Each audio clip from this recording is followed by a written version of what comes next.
एक senior bureaucrats और समाज के जागरूक व्यक्तित्व कहे जाने वाले मन्नालाल रावत को अपना प्रत्याशी बनाया है। मेरे साथ में एमएल रावत साहब मौजूद हैं। रावत साहब, सबसे बड़ी बात यह कि पार्टी ने आप पर विश्वास जताया है, ब्यूरोक्रेसी में आपका लंबा अनुभव रहा। अब किस आधार पर आप जनता के बीच जाने वाले हैं? मुझे लगता है सामाजिक जीवन के काफी विषय हैं और उन विषयों का जो अमृत कालखंड है, माननीय नरेंद्र मोदी साहब जिस तरीके से मार्गदर्शन राष्ट्र को कर रहे हैं, विश्व को बता रहे हैं कि भारत कैसे 2047 तक विकसित राष्ट्र बनेगा, तो उस ट्रैक पर सामाजिक जीवन के बहुत सारे विषय हैं और मेवाड़ उन विषयों को लेकर एक कह दीजिए कि एक पताका लेकर चलता रहा है पिछले 1000 सालों से। तो उन विषयों को आगे बढ़ाने का समय है। मुझे लगता है एक अवसर है, एक कार्यकर्ता के रूप में प्रयास कर सकते हैं और प्रयास करेंगे मिलकर और इस बात को आगे बढ़ाएंगे। रावत साहब, आपकी जो छवि है, चूंकि हम लोग आपको लंबे अरसे से आपसे टच में हैं, आपकी छवि एक बहुत साधारण व्यक्तित्व की तरह है। कभी वो अधिकारी वाला आप में अंदाज नहीं था। भाजपा ने आप पर विश्वास जताया, तो क्या लगता है आपको कि पार्टी किस तरीके से, किस तरह के व्यक्तित्वों को सामने लाने की कोशिश कर रही है? मुझे लगता है कि सामाजिक जीवन के जो धाराएं हैं उसमें बहुत सारे फ्रंट हैं, जिसमें भारत की संस्कृति, भारत का विकास, भारत की आवाज और भारत की कई सारी जो समस्याएं उलझी हुई हैं उनका एक समाधान देना।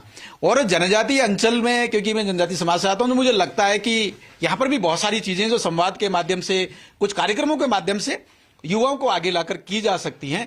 ऐसा पिछले दिनों सामाजिक क्षेत्र में काम करते हुए ऐसा अनुभव मुझे लगता है। तो इसी धारा में राष्ट्रीय नेतृत्व का अनुसंधान रहा होगा, ऐसा मैं एक संभावना व्यक्त कर सकता हूं। बाकी सारा जो निर्णय है राष्ट्र के नेतृत्व का, वो सिरोधार्य है। रावत साहब, एक बात और कि आपने लंबे अरसे तक अपने समाज के बीच जाकर युवाओं को आगे लाने की कोशिश की। कई सारे ऐसे आयोजन कराए जिनमें सम्मान किया जाता है जो प्रतिभाशाली युवक हैं उनका। तो इन सब को लेकर आप जब आपके समाज के बीच जाते, तो ऐसी कौन सी चीज आपको हमेशा टच करती थी जिस पर आपको लगता है कि जिस पर हमेशा बात करने की जरूरत है और बात होनी चाहिए?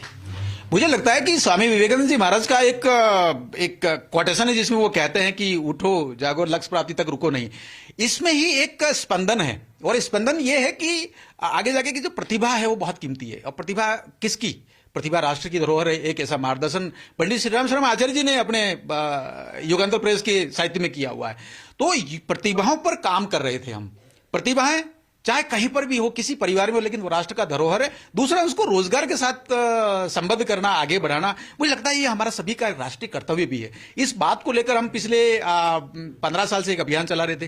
करीब करीब 20,000 प्रतिभाओं को हम लोगों ने सम्मानित किया, खोजा, ढूंढा और एक मंच पर लाए। मुझे लगता है कि एक सकारात्मक दिशा में काम करने का एक पहल थी। इसके अलावा भी बहुत सारे काम थे जिनको आगे बढ़ाया। तो मुझे लगा कि जितना इंटरेक्शन सोसाइटी के प्रॉब्लम पर करेंगे और थोड़ा सा पहल करेंगे, तो यदि हम 10% पर पहल करते हैं तो परिणाम 100% नजर आता है। ऐसा भी अनुभव रहा। ब्यूरोक्रेसी से अब राजनीति में आपका सफर शुरू हो रहा है। क्या फीलिंग्स हैं? किस तरीके से आप अपनी भावनाओं को व्यक्त करना चाहेंगे? मुझे लगता है कि गवर्नेंस, क्योंकि किसी बात को, समाज की प्रॉब्लम को सॉल्व करने के लिए एक प्लेटफॉर्म देती है और उसको टेक्निकल ढंग से विषय को आगे कैसे बढ़ाना, समाधान तक कैसे ले जाना और शासन में निर्णय के लेवल पर कैसे ले जाना, ये एक क्रम होता है। तो